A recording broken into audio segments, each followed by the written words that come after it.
Happy rainy Friday here in Prescott, Arizona.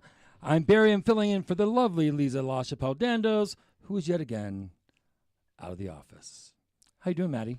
I'm all right. How about yourself there, I'm Barry? doing okay. Not bad at all. I'm doing great because you're here. I know. I know. See, we are the glue. Yeah. We are the glue that holds this show together. Me, you, and Drew. Yeah. We're the Elmer. We're Elmer. We're Elmer, or are you? We three-part epoxy, or possibly crazy. Crazy glue. Crazy glue. That's probably more. I think it's more appropriate. Yeah. Yeah. Gorilla. Oh, there you go, Drew. Hold on. Marianne Suttles is sneaking in. I would have said. Hi, Marianne Suttles. How are you? Fine. Did you forget the paper? I did. Oh, okay. That's what it is. She needs her paper. Okay. Anyways. Nobody knows anything that's going on right now, but Marianne Suttles is walking. What was your Athena Award that you received? My Athena Award was a woman's appreciation of what we do. Uh-huh. And it was for 2025. It was the 6th award locally. 13 women were candidates. Right. And it's the achievement and motivation. And nobody's hearing her. Nobody can hear anything. I know. I just realized that. She's not mic'd. But I did receive the Athena Award a couple weeks ago, and what she said, Marianne said to me afterwards, said, if you stick around long enough, and you volunteer enough, and you do enough public service, eventually they'll recognize you. So congratulations. Thank you. And you deserve it. Thank you. You deserve it. So you don't do enough, is what she's saying? I think that's what she's saying. Yeah. Yeah. She has yet to have me on her show, by the way. Marianne. Quit. She won't because I don't bring her food. That's why. That's Anyways, what it is. we're here in the studio today with our special guest today is Ingrid Griffith, who is performing this evening at the Hazeltine Theater tonight and tomorrow, presenting the Shirley Chisholm story. How are you? I'm very good. How are you? I'm doing great. And then we have a fly on the wall. We have the lovely world traveler, retired judge, Arthur Markham. How you doing? I'm doing just fine, thank you. And I actually would have said super glue myself. Oh, super glue. I mean, maybe he's talking about you when it comes to That's super. that's me. I'm the super. Yeah. All right. So, Drew, what's going on with the weather this weekend? A little cooler than expected today. We're going to have a high of about 77. But the main thing is we got about a 60% chance of rain in the afternoon. What about tomorrow? Well, I'm going to get there, but, we're going to have winds around 15, but gusts around 30 miles an hour. Ooh. So when it does start coming down, it's going to come down. We also tonight have a chance, 40% chance of thunderstorms with a slight chance of hail. So, and then Saturday, 70%, Sunday, 50%, and Sunday night, 60%. Basically, bring an umbrella, bring a poncho if you're going to go out tonight to the football game. We need the water. It's going to be great. It's homecoming, right? It is. Yeah, it Homecoming is. time, right? It is homecoming. At PHS. And you know what's going on tomorrow, don't you, Drew? Are you going to the Corvette show? At this point, I wasn't planning on it. Yeah, the 19th annual Corvette, which is an incredible event downtown, takes a whole square. Right. These incredible cars are just beautiful, beautiful, beautiful. There's also the NOCO Harvest Fest taking place this weekend. Right. I think it's Saturday. Yeah. It is Saturday, actually. I know that. From 2 to 7 at the Fairweather Club at the north end of Cortez. They've got Parker. You know who Parker Smith is? Mm-hmm. I do. Yeah, Parker, incredible musician. The guy lives the American story through music, blues, country, anything you can think of. It's just incredible. But he's a great guy. And he also, he makes hats? No, I didn't know that. He makes cowboy hats. He makes hats. That's really cool. Is it a Millery? Is it Milliner? Is that what it'd be? Milliner? I think that is. You can chime in. Milliner, I think that is right. He's scared of the mic, and I get it. I understand. I get that. So, hey, okay, so you know what happened in this day in history today? 1960. What happened in 1960 today? Drew, you were alive then. I was right, but I was going to probably say Ozzy Osbourne bit the head off of a bat or something, but no. 1960, no. The first televised presidential debate with Was it? Nixon and Kennedy. And it turned, go ahead, Arthur's nodding his head. I'm nodding my head, yes, it turned the election. Yeah. Nixon probably would have won it until that particular debate. Yeah, he just was sweating like bullets, and Kennedy was very photogenic and calm and collected, and yeah. So that was one thing. The sad thing is that Daniel Boone died today in 1820. Was there a song, Daniel Boone song? The Disney film, yes. Oh, okay.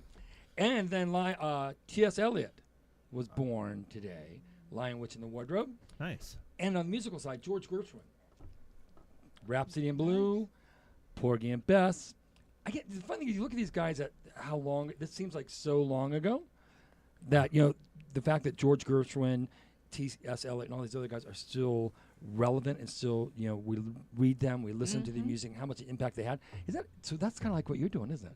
Kind of, yeah, very much so. So we're going to talk a little bit about you, but Ingrid Griffith joined us. She flew in from New York. Yes, You've been here for a couple of days? I've been here since Tuesday. Is it okay? Is this your first time to First time in Arizona? Well, no, Prescott. First time I've in been Prescott. in Tucson. Yes. Okay, it's Prescott, by the way. Yes, Prescott. Prescott, yeah. Okay, no, I'm Oh not, yeah, I'm not the cool. They'll come after you. Yeah, if you yeah, don't yeah, say it yeah, right. Like a biscuit. Biscuit, Prescott. But Ingrid is a author, writer, actress, educator, and we're going to talk about her show that's coming up this evening at the Hazeltine, the Shirley Chisholm story. Shirley Chisholm was the first African-American woman to run for president with a major party. And we're going to talk about a few more things here. You know what others? It is Free Food for Us Friday. It is. It is Free Food for Us Friday. That's a hard kind of thing three words, Free Food Friday. I mean, Free it's, food- well, it's hard Leza- to put your mouth around it. Well, they wanted to call it something sillier, and I refused. So it's Free we're Food doing. Friday. What was the challenge for today? I don't know. The challenge was.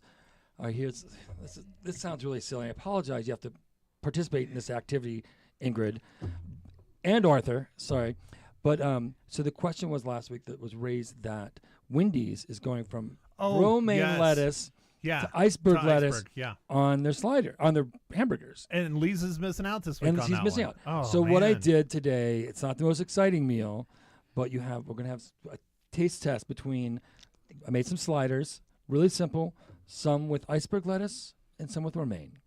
I'm thinking you're not going to notice the difference. And we got to vote on which one is better. You got two of each, so you got to eat. That's fine. I can do that, Barry. If they're So, yours, they're going to be delicious. So we're talking about food. It is National Dumpling Day, Okay. What National kind of dumplings? Pancake Day, Huh. and National Johnny Appleseed Day. So that means IHOP is doing their free stack, right? Don't they Oh, do do that they on do that? today? I don't know. I thought they We do. should look I that don't up. know. Yeah. Drew? If someone has an answer, you can call us at 541-1016 if you have that answer for us, whether or not IHOP is doing their free pancake day. Do they really do that? Yeah, they do like a short stack or something. They used to. For on free? National Pancake Day. Yeah, you had to come in and get something, You have like to buy a something drink else. or something. Can I Yeah. tell you a really funny story about that? Sure. So years ago at the restaurant, I get this call from this lady like around 8 in the morning. I might have told this story before, and if I did, I Why apologize. did you pick up the phone at 8 in the morning at a Well, because restaurant? I'm working. I know, that's why I don't do that anymore. So anyways, I'm at the restaurant. It's early. It's early in the day. She calls and says, I just wonder if you do anything for people's birthdays. Oh, yeah, we do. Yeah, we'll do a dessert or something. This was years ago. We'll do dessert or something like that, blah, blah, blah. So, okay. So that's like, I forget about it. So 3 o'clock in the afternoon, this lady walks in the door. I said, hi, can you help me? She goes, I'm here for my free dessert. I'm like, you have to buy something? Right. I'm like, do people actually do that? They just give stuff away for free with Some places do, yeah, like Denny's and, really? Yeah, you have to come in Well, and those sit are down. big. Those are but- big Yeah, corporations. the chains, yeah. Okay. Yeah, like the free Grand Slam on your birthday and, yeah. Oh, I didn't know that. Yeah. But you don't have to buy anything else? Typically, usually you bring friends and they buy stuff, but I think Huh. that's the requirement. I don't know. Okay. I'll have to, if you go to Denny's frequently, call in. Yeah, please. We need this answer. These are the things we go I through. hear, This I is see, no. I see. This This is a is what very we- important show. yes, nothing but information. And we got Drugel in the booth that if we have something wrong, he can answer it for us. Well, I was doing some homework here, I told you. and it says National Pancake Day was the 26th. Although today is, but it's not the right month. And Oh, really? Yeah, they're saying that they're not. That was March 26th. Oh, well, you Well- missed it by a couple Well, months. Coffee Barry. list. it is still National Pancake Day. Yeah, but So, I don't know if it's National Pancake Day and IHOP's honoring it. Evidently not. So I apologize. Oh, geez. We're We're going going to get in so much trouble now. We're in trouble. That's Yeah. fine. That's fine. We'll get over Sorry, folks. it. As if anybody actually listens. Well, you're on, so of course they Of course, are. yeah. I know Deb's listening. So, anyways, all right. So let's talk about how have you enjoyed Prescott so far? I've been enjoying it. I've been running yesterday at On the Peavine Peavine Trail. Oh, now do you run on a regular basis, or Usually something I you do. just decided No, to do? no. I'm a fitness fanatic. Because you sort of. used to write. All right, so tell me a little. Yes, I did. I used to write for a sports magazine, Source Magazine. Okay. I also used to write for New Jersey Star Ledger. There are just sections about exercise, anything that I thought would be interesting to, like when the big ball came about in gyms, that big plastic ball. Right, I yeah. would, it was back in the day, I would write about the ball and what exercises you can do and why it's so, really important to have at home because you could do anything with it and it's at home. You Right. don't have to go to the gym to work out. So, were you an exercise kind of nut before you started writing about it, or you writing and said, "Oh, I need something to write about," and I'm thinking exercise. No. That's the way to go. I was a trained personal fitness Really? coach, yes, and I still am. I still work out with clients. Actually, this morning I had a FaceTime with a client who's in New York City. I usually meet with her at 8:00 in the morning. So this morning I was up at 5 I was gonna say, yeah. to do FaceTime to work out, and she was like, "Really?" I said, "Yeah, we're so on." Yeah. That is hysterical. That's commitment right there. I don't have that much commitment. No, not getting up that early. Yeah. No way. It's So, fun. Let's talk. We got a few minutes before we go to break, but let's talk a little bit about you. So, you are originally from, Originally from Guyana, South America. and you came to the United States when When I was 12 years old, okay. 7th grade. Now, do I understand this correctly? Your parents came first, and then you followed. Yes. So at age 7, my parents got visas to come to the U.S. Of course, I thought I was going with them and excited, and then they had to break the news that they only got 2 visas and that I would be staying with among my grandmothers. That must have been horrible. Sorry. It was horrible. It was really horrible. I And I was gonna was say, like, yeah. what? And I'm like bawling. So how do they do that? Just out of curiosity, how do they decide that only 2, if a family of 3? Well, it's more than a family of 3. I have a sister, and then I found out I had an American brother while Okay. my parents were here. But how does it happen? You just apply, and sometimes you don't get all the visas that you need or want. Really? And they say, well, the parents can go to the U.S. and apply when you get there, and then apply for your kids. It's usually that's the process. Really? It's never the whole family going at the same time, as far as I know. In Guyana. Your experience, Yeah, wow. yeah. So, but at 7, you don't think about these things. So, of course, I'm going. I don't want to age you, but when are we talking about? How long ago? are we This talking? was in the 70s. Okay. Yes. So, and I'm up there.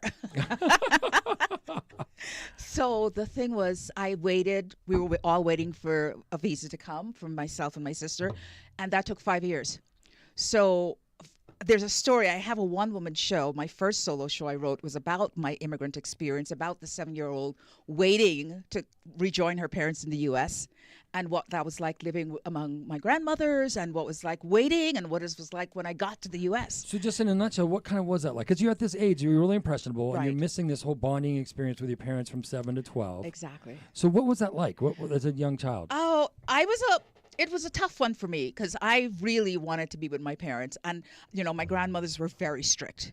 One was a religious fanatic, and it's like, you don't do much. And then the other was a school teacher who lived, her mom and dad, my great-grandparents were teachers and minister. He was a minister, the wife was a teacher, and they lived on the property of the church and school. So they were super strict as well. Like, it's like just both grandmothers, but they were very different. And the very different, rigid grandmother is the grandmother I was supposed to stay with. So I was miserable for 5 years, and I would run away to my other grandmother, and they fetch me back to the grandmother I'm supposed to be with, and it was one of those things because I wanted to be with my parents or the grandmother that I liked. And so how big of a community was this? Small.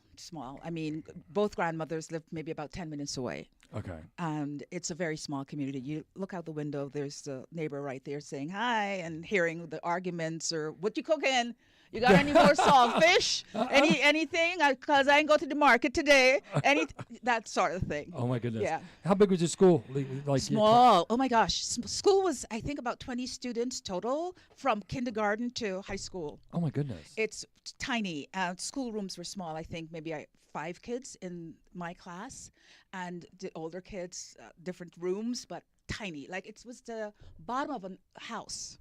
The house was up. Someone lived upstairs, and the school was downstairs. Well, see, I can relate to that because I went to Yeah. kindergarten in my aunt's house Okay. in the basement. Okay. But of course, small school, but I was in Ghana and I was in Ohio. but Right, right, anyways, right. So when did you decide? So when you, what was it like, the culture shock coming at the age of 12, coming to the U.S. to join you? And where were they living at the time? They were living on Long Island, Amityville, New York. It's about 45 miles outside of the city. And so it was a beautiful home, which they always would send pictures and, oh my gosh, I can't wait, more so, can't wait to go to the U.S. because there's a house, there's a room, my own bedroom, there's a television set. In Guyana, we didn't have television sets. There's, everything is like gigantic. The fridge, the shelves in the kitchen, like many, many shelves. So these are all the things that I wanted to, be what, there. What were your parents' occupations? What did they do? They're working class. My dad worked in a factory as manager, and my mom was a nurse's aide. Okay. In Guyana, my dad was a school teacher. But when you get here, you do whatever you need to do to get a house, pay the mortgage, send money over for the kids. We go to private school, music lessons, all that stuff. So they had to just jump right in and find work. All right, we're going to take a short break. When we come back, we're going to continue our conversation with Ingrid Griffith, who is doing presenting the Shirley Chisholm story on Today, this evening. What is it? I forgot the name all of a sudden. Shirley Chisholm, Unbossed and Unbowed. Unbossed and Unbowed. All right, that's at the Hazeltine tonight. Get your tickets at the-hazeltine.com. We'll be back in a few minutes on KYCA 103.5 AM. I got that wrong. Every time I get that wrong. You did. 103.5 103.5 FM. 1490 and AM. 1490 AM. Thank the you. News. The news. Yeah, there We'll you be back go. in a few minutes here on Leza Live.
Welcome back to Leza Live. I'm Barry, sitting in for the lovely Leza La Chapelle Dandos, who is, I bet she's near the ocean, isn't she? She's near the ocean. No. No, she's not near the She's water? not. She went to the East Coast. Oh, East Coast. East Coast, yeah. Ah. She's on assignment. She's on assignment. Okay. Well, I can't wait to hear all Drew about likes to always say. It's on assignment, yeah. You were on assignment last week. Where were you? On my motorcycle. Oh, really? visiting some friends and relatives. So where did you go on your motorcycle? And were you Uh, by yourself, or did someone go with you? Oh no, I had a group of buddies that came out. We went to Durango, Colorado, and did the Durango Loop. Durango, Silverton, Ouray, Telluride, Cortez. About 244 miles around that loop. We did it a couple times and drove home. How did the ride go last Saturday, by the way, from the VA? Oh, that was fantastic. How many guys did you have out there? Over 200. It was a suicide awareness ride. What was the ride? What was the ride called? I'm sorry. It's the suicide prevention ride to get awareness for the VA, because the right now the average is 22 vets a day commit suicide as an average. So what they're trying to do is bring awareness to it. The first year they had about 60. The second year they had 90. The first year I got involved and we started doing a little promo, which helped, about 125. But this year, over 200. That's amazing. So it was really a good event. Brought a lot of things. It's just a good cause, and people come out for it. And we need to do more for our vets. That's all I can say. We can never do enough. Never do enough. That's definitely true. So it was, like I said, that was a good ride, and then literally finished that on one Saturday and took off and went on the other one. So yeah, we did a little over 1,400 miles. Okay, well, good. I don't have a bike. In information, today is the Vet Stand Down Day, where the courts and different rehabilitation people, housing, a lot of different services are getting together. They used to do it at the Frontier Village. I'm not sure where they're doing it this year, but all day the vets are going to be coming in to try to clear up their court problems. Do I owe fines, or do I need to do something for probation? They're doing all sorts of things, and I'm sure that the types of mental counseling is going to be there available too. And so nice. We really need to support our vets. Where do you think? Where would you find information on that, Arthur? The VA. The VA, but maybe our research person in the booth can do that. Oh, there you go. Maybe Drew will find out for us. Yeah, probably U.S. vets too. I do know that they have everything listed. I was just on their website not too long ago, a couple days. Everything, all their programs are listed. All you got to do is to go to the va.gov, press it, and it'll give you all the activities that they've got going on. Okay. Everything. Well, there you go. Thanks, Arthur. Glad you're here. I'm See? so glad And to be you here were too. just going to sit here and not say anything. I knew. Give a mic. I'd like to ask Ingrid a question. How did the Shirley Chisholm idea come to your mind to start to write what you've done to perform tonight and tomorrow? Well, I saw a documentary about her. Let's explain who Shirley Chisholm is. Shirley Chisholm is the trailblazer, first African-American woman to win a seat in Congress. She was also the first African-American to run for president, make a bid for president in 1972 for a major political party. And besides that, she was very much the activist and school teacher, and very much a community leader for a long time, like since she was, and you'll see that in the show, since college. And it was like something she was led or to do, in the sense that she had other plans for her life. In a way, she wanted to get married, she wanted to have children, she wanted to move out of Brooklyn and find somewhere quiet, have a normal life in a way. And the more she got involved with community and college, she and went to college and debating and talking about issues that was affecting her community, because she stayed in Brooklyn. She got a scholarship to Oberlin. And she wanted to go there. That was like her dream school, and the parents could not afford to send her. Like travel expenses had to be on them, and food and all that, and they couldn't afford that. So she decided to stay in Brooklyn, and she went to Brooklyn College. And because she went to Brooklyn College, I believe is what led her to really get conscious about what's going on in her community and speak up for it, and then decide to run. For community leader, assemblywoman, congresswoman, all that I think led to what was going on in her community that she started to realize and speak up about. Right. And it just like evolved. She just kept going to the next level and the next level, because she said nobody else wanted to. Yeah, the more she immersed herself, the more she became aware of the change that needed to be made, the more she became more active. Exactly. So, you two have very similar stories, that you're both were immigrants from the same. Well, she's not an immigrant. She was born in America. She was born in Brooklyn. Her parents were immigrants. That's correct. Sorry. Yes. So her mom was from Barbados. Dad was from Guyana. I'm from Guyana. She did go back. She did go to the West Indies to the Caribbean to Barbados to live for 7 years because there was the Depression at that time. She was born in 1924. The Depression years, her parents weren't doing well. They sent her and her 2 sisters at the time to Barbados to live with the maternal grandmother. And she stayed there from age 3 to 10. So for 7 years, she was in Barbados. So when she came back to the U.S., came back to Brooklyn, she was like an outsider. She was like how I felt Like you were. when I showed up at 12. Yeah. You know, I knew that experience. When I researched her, I was like, I can't believe she's so me. She's so much like me in that way because she was talk about it and I was not talking about those things, you know, like as an outsider, you don't talk about, nobody gave me that opportunity to really say, what was that like? And she was saying what it was like, and what it was like was she spoke different. She had an accent because she was She had a strong accent. did very she strong not? accent, and I had a very strong accent back then, very strong accent. I used to be laughed at because it sounded weird. It sounded cute. Sometimes they say, "Oh, it's so sing-songy." Yeah. You know? That's what everyone wants to hear. So sing-song, exactly. And then they would say, "Where are you from?" And I would say, "Guyana," and they would say, "Oh, Ghana." So nothing was landing, if you know what I mean. Right, I right. was like this outside person, this creature, and she felt the same way when she was in Brooklyn when she came back at age 10. So my story, the story starts at age 10 because I felt very much connected to that person coming back and feeling like an outsider. So on Boston Unbowed starts at age 10. I played a 10-year-old Shirley. I play her mom and her dad, and then we take it from there. Okay, we're going to take a short break. We'll come back right here on KYCA Leza Live. We'll be back in a few minutes.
Welcome back to Leza Live. I'm Barry, sitting in for Leza, who is on assignment. And in the studio today, we have Ingrid Griffith. And we also have Arthur Markham, retired judge from Prescott. Many remember him. And we also have the glue, the super glue, Matt Crazy Hinshaw. glue. Crazy glue. And in the booth, we've got Drool. So, Ingrid, we were talking about your experience and how it's similar to Shirley's. And then Arthur would ask the question, when did you become aware of Shirley Chisholm and her story? And what age were you? How did that come about? I remembered her at maybe college age. I think it was, I saw her in television. Jesse Jackson, congressman back then, or politician, African American, he was running for president. I don't know if you remember that. Yeah, That was yeah. like in the 80s. Yeah, exactly. And I said, maybe that was high school, but I said, who's this woman? You know, I didn't know much. I know the name, but I didn't really know her face. I know my mom would have magazines at the house, Ebony and Jet magazine with her back in the day, but I did not really recognize her. But her voice, there's something about the fact that she was Caribbean, and I was like, who's this woman? How did she get on television? And the more I just felt she was so clear and smart. You know, she was just and rare to see a black woman on television in that role. So that was it. And then I think after college, I saw something again and was intrigued again. And so after college, I started working as an actor. Now, did you go to school for acting? I went to school after college. I went to a conservatory. So Okay. I've been in school for many, many, many years. I could be a doctor. Exactly, I could be. But so I found out about her again, or she came on the radar after college, and I said, that's the woman I remember in like high school. Then I found out about a documentary that came out in 2005 by Shola Lynch. And that documentary was about the who was vying for president in the under the Democratic Party, and she was the only woman among like 13 men. And I was like, that's her. And I got very, very curious. And I said, you know what? I'm going to research her, because I was thinking, me as an actor, I'm going to get a part. There's going to be a script. You're going to play her. And I'm going to play her. So Right. if I get more research, I'll go in there more fabulous, like Shirley, and I'll just get the part. That didn't happen, and that was about, took a few years. I went back to school, got my master's in creative writing, and when I came out in 2009, from college, I decided to write because there was no script yet. And I said, you know what, I'm just going to start writing. And by 2012, I had a script. Then I started workshopping it. So I started doing this show in 2014.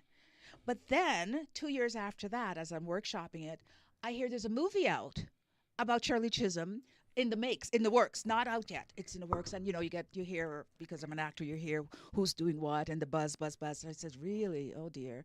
I'm like pushing to do my show because I had this idea a long time ago. Right. So then it's 2020. My script is done. I'm part of a festival. It's March 2020. And the movie is about to come out, but then theater comes to a halt because it's COVID. Oh, yeah. So I did like one festival. I won Best Script, which was wonderful, and I'm excited. But then the next weekend, COVID, the theater came to a halt. And so now the movie is supposed to be coming out. I was like, oh, no. They beat me to the punch. But then things happened. The actress that plays Shirley Chisholm, her name is Regina King. She's an amazing actor. She had something happened with her son. So they had to stop the production or post-production. And so now the movie's also delayed. Okay. Right? I want to get out there first. Yeah, That was my yeah. thing. So 2021 rolled around, and I started doing the show because theater, we had vaccinations, and theaters were more open to saying, well, maybe we could just get a small crowd. I don't think people are going to want to come to the theater right away. So August 2021 is when I did my first performance, the full production. And then last year, Regina King's movie came out. So yay. There you go. And it was a great thing. It really is, because more people know about Shirley Chisholm, and that is the point. There are a lot of people that don't know Shirley Chisholm, don't know the story. So what is if there were, let's say, 2 or 3 takeaways from Shirley Chisholm's story, her life, what would they be? What are the 3 biggest things you're trying to get across, or that you want people to know about her, or that you felt were the most impactful to you?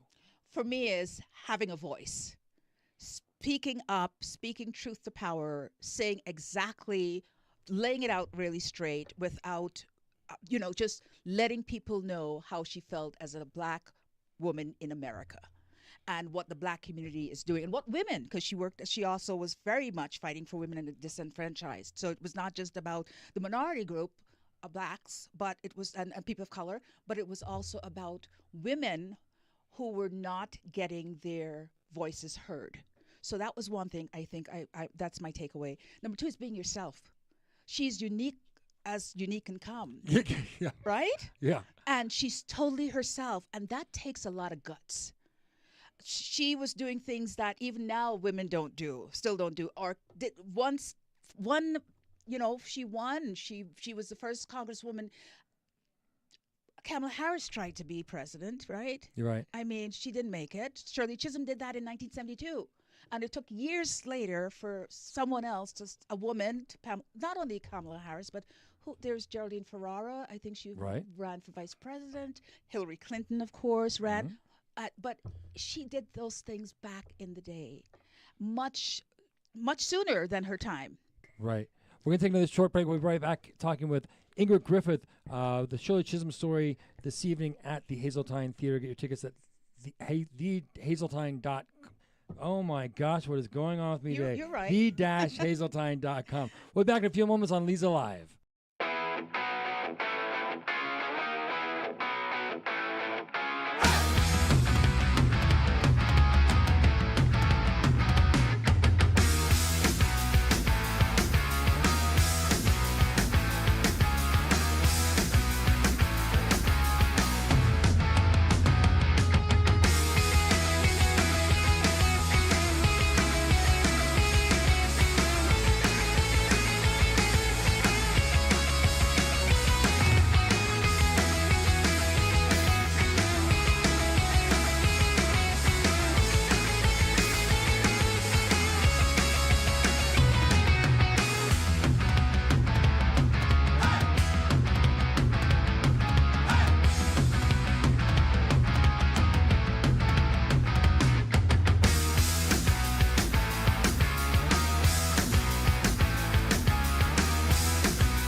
Welcome back to Leza Live. I'm Barry, sitting here with Ingrid Griffith, performing this evening at the Hazeltine Theater tonight and tomorrow, actually. Yeah, at 7:30. Yeah.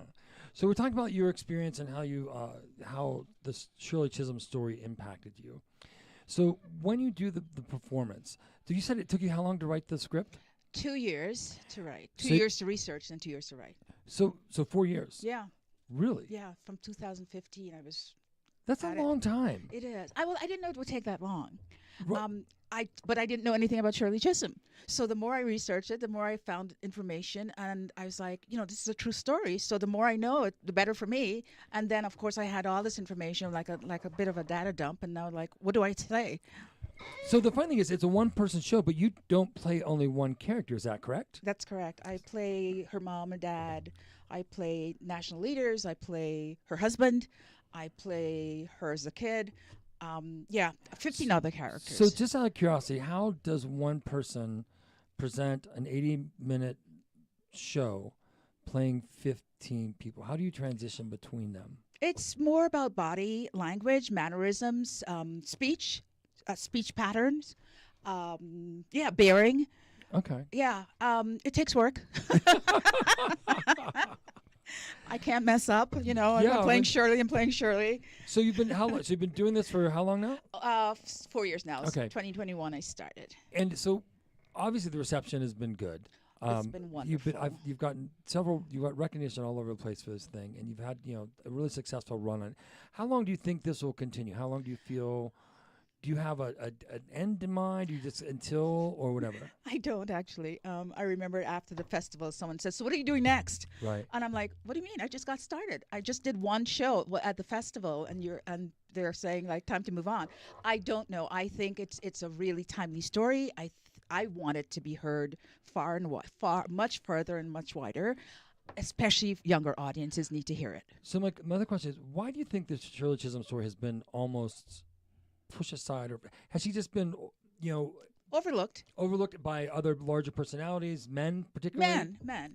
I didn't want to say it, but I did. Period, men. Yeah, and the society is a patriarchal society, and she was kind of like an underdog, right? And Right. she didn't quite make the But presidency. she knew she wasn't going to win. She knew. She knew she had no chance in Hades that this was exactly. going to happen. But she wanted to. She said she had to be the first. I guess she had to be the one to start doing it, right? Right. Somebody has to jump in. And the thing is, women have been talking and have been doing things for all these years, and we don't hear much about them Right. all along. So she's not the first. It's just what it is. But she wanted to be able to say, I ran for president, and other women can do too. Please take the baton and keep going. So Arthur, you actually met Ingrid in New York through your brother, I believe, or something like that. That's right. I have a younger brother who lives in the Upper West Side in New York and was supportful of Ingrid there. I met Ingrid, became friends with her, and thought Prescott could benefit from this. And may I ask you, this is Arthur Markham speaking to everybody out there listening. Get on the internet, get to the Hazeltine Center, get yourself some tickets tonight, 7:30, or tomorrow, 7:30. Please, let's give Prescott the opportunity to have a good thing, and let's give a good thing back to Ingrid Griffith and Shirley Chisholm.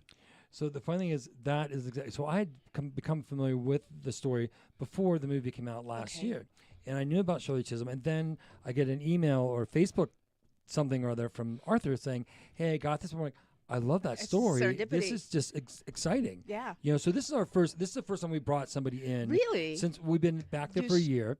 So this is the first time my company's brought in an outside performer hosting them. Thanks to Arthur and his sister for sponsoring the I am event. thrilled to hear that. So you are our first breaking record, history are. making. So anyways, we're going to take one more short break here. No? You had your finger. Don't do stuff No, I like didn't that. have my It's finger like, up. see, that's like when you're in a room bidding on something. I'm Don't. adjusting this. Oh, I'm taking a break. You're Anyways. just sensitive. All right, we're going to Okay, you take a can take a short break. break. We'll be right back in a few moments here on Leza Live.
Back to Leza Live. I'm Barry sitting in here with Matt, Drew, Ingrid Griffith, and Arthur Markham. We're going to talk a little bit more about Ingrid, and then we're going to talk about the movies. We'll just have Ma talk about the movie. She gets You don't wanna angry talk if about she movies? doesn't get her time. You know, I'll make sure Ma gets she her gets time. very angry. Do you go to movies much? I do. No, I do you have a certain genre you like, or Not really. I like drama, Yeah. not necessarily comedy. I do the drama thing. But, the last movie I saw was, I'm not going to remember it now. It was about, that's kind of how I'm feeling today, by the way. it's not going to come. Sinners. Sinners. Did you see that? Oh yeah, yeah, that was a good I film. thought it was very good. Mhm. I thought it I was didn't very see good. Sinners. It's Can't a remember. vampire movie. Oh, is. yeah. See, I wouldn't watch that. So when you go, all right. So when you go to the theater, what do you like to watch? Can you go watch a live performance and enjoy it, or I are do. you No. No, No. I'm not analyzing. I'm immerse here yourself to be into the moment. entertained. Yes, and I love going to the theater and going to the movies. I think I love it just as much as being the performer on stage. I really enjoy art and theater. The last play I saw was it was a musical, Sunset Boulevard. Oh, really? And Oh, it was amazing. oh, in New York. In New York, but Oh, it's a musical, and Yeah. it was multimedia. Who was I the can't remember her name. Nicole? Yes, Schwartz. Yeah. Yeah, see, you get to do stuff She like was that. You get fabulous. to Oh, do stuff like that. well, and You know, then you I live in think New York. Purpose was this last play I saw with directed by Felicia Rashad. That's what's wrong with these things. Now I feel better. The whole time, so I had my headphones on backwards. It was driving me nuts. That's why I'm so out of sorts today. It's the It's backwards the headphones. Oh, It all but makes sense At now. least I figured it out 2 minutes before the show wraps up. Yeah, I mean, finally. All right. Well, all right. So we're going to talk about the movies. We're going to segue in a very rough way here into one battle after another. Yeah, Paul Thomas Anderson, Leonardo DiCaprio, Benicio del Toro, very probably in our current political climate in the world, very controversial right now. Oh, really? But I don't think that was the intention of the film, because the film obviously takes a while to produce and make. So I don't think they knew what was going to happen when they were making it. But that's a powerful But cast. It's very, and the acting is very good. It's long. It feels long, but it's a very good film. Does it feel long, like this is painful long, or is it like, okay? No, it's just kind of like it just keeps going and going. And it makes sense. Like they build up, because it takes place over about 17, 18 years. And so you get the first part, and then you get a time jump and into the, yeah. So what's the basic storyline? It's basically a bunch of revolutionaries called French 75 that are, the film starts out with them attacking a detainment camp in Southern California near the border and freeing all the illegal immigrants that they're holding. Well, it does sound Well, rather very timely. And then it jumps 17 years and it gets, Sean Penn, incredible villain. Of course, he's incredible in everything. I have a very hard time because of Spicoli and Yeah, Fast yeah, yeah. Times, but he's fantastic. He really does a good job in this film. I highly, highly recommend it. It's probably going to rub a lot of people the wrong way, but it's art, and go enjoy art. Okay, we got Ma on the phone. Ma, you here? Hello, am I there? Yes, you are. Hi, Ma. How are you? Hi, I'm fine. We've had an inch and a quarter of rain since last night. Oh, lucky you. Anyway, I highly recommend anyone going to see this. And Matt, Chase Infinity is fantastic. As Leonardo's daughter, I thought she just nailed it. That girl is going to be up and coming the way she covered that. I loved it, and I think you all would love to go see it. And Sean Penn, I agree. He was really, really good. This was quite a character that he played. Ma, But, I don't think I've heard you be this enthusiastic about a film for a while. Is this your favorite one yes, this year? It was just good, and it covered a lot of things. Her mom being a very strong woman, and then I believe, that strength was handed down to the daughter, which is a wonderful thing. Oh, wow. And I thought it was really great. And don't worry about the controversy. We know all that stuff exists. Just go and watch how Leonardo deals with his daughter and how she works through everything. It's really, really good. I don't know if anyone's ever heard of Chase. I am old, so I have never heard of her, but she nailed it. I She haven't was either, just Mom. so And she was good. fantastic. Wow. She was very, very good. So who directs it? Paul Thomas Anderson, Okay. who did There Will Be Blood, Licorice Pizza, mostly films in the past, dealing with times in the past. This is one of his 2 modern films, Really? modern day films. Yeah. All right. The film is Samal. How many cookies are you going to give it? 4.5. 4.5. I think that's your highest one Yeah. so far this year. No, she's had a couple 5s. You had a couple of fives. She What did has. what did you get fives for? Mom, do you remember? No. Yeah, she's given a couple don't 5s. remember. I categorize all mine, but I agree with her. I give it a 4.5. The only reason I dropped it half a point is because of the length. It does. I mean, it's almost 3 hours. It's a long film. There's But no it's intermission worth though, it. right? Nope, no intermission. And I highly recommend it. I thought it was excellent. Good. All right. And Well, the the film critics agree too. The critics give it on average 4.5 as well. the So, film is one battle after another in theaters now. Yep. Just Tonight? came out yesterday. Yep. Okay. All right. So Ingrid, we're so excited. I'm so excited to have you here. I so enjoyed having dinner with you this evening. Yes, I And- did too. You know, there's a lot going on in town this week. Not on this weekend. Not only Ingrid Griffith, and with Shirley Chisholm's story on Boston About at the Hazeltine, but also we've got the Corvette show on this plaza starting early on Saturday. It happens rain or shine, does it not, Drew? You're correct. Yeah, no. I'm hoping Although no rain. a lot of the collectors, if it's raining, are probably not going to bring their cars out. Yeah, especially if there's a chance of hail. Yeah, because when they get done, they're probably, if it rains, they got probably 2-3 hours just to clean. And then we also have the NOCO Harvest Fest at the Fairweather Social Club at North Cortez, Saturday starting at 2 o'clock. You've got Parker Anderson. You've got all tons of stuff going on. You've got circus camp. You've got food vendors. You've got activities. You've got a pie eating contest. So there you go. That's if that's not enough reason to Oh, go. I'm signing up. I know. See, really, I know. We should go. We I'm should hungry. go. Well, Ingrid, thanks so much for joining Oh, us. thanks for having me. The show is on Boss and on Bow, the Shirley Chisholm story taking place at the Hazeltine Theater this evening and tomorrow, Saturday at 7:30. Get your tickets at the-hazeltine.com. Also find out more information there. You can also check Ingrid out online. You got some YouTube videos up, stuff like that. But also you can buy your tickets at the door. It's on Marina Street, 208 North Marina.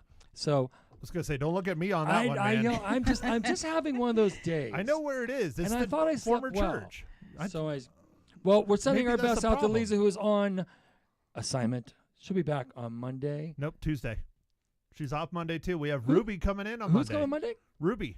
Oh, really? Yeah. It'll be Oh. her first time guest hosting, so All it'll be fun. right. Well, I'm Barry. Have a great weekend, everybody. Thanks for joining us here on Leza. We'll see you next time.